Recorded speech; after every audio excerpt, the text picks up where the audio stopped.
Hey, it's me, PooDog3, and today I'm going to go over 7 common mistakes that fish make while playing poker. So first we're going to start off with number 7.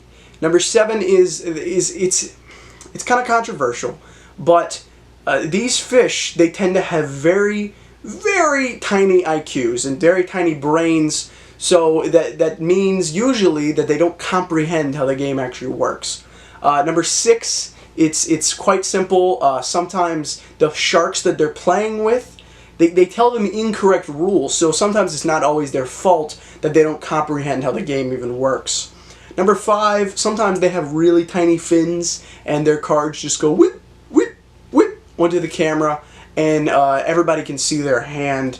Number 4 is that another reason their hand could show is whenever they take their little sips of water so they don't drown, they usually they show their hand sometimes. Like when they're leaning over, they go, oh, there's my whole hand right there, so now you know it. Number 3, if they're nervous and have a bad hand, sometimes their gills, they like to flare up.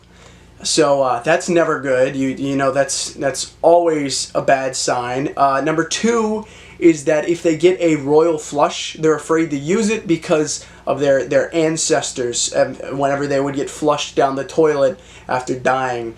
And number 1 is quite simply because usually these fish are impulsive creatures, and they tend to put all their money in the pot, and they have a bad hand and they lose it all. So yeah, that's about it. I'll see you guys next week.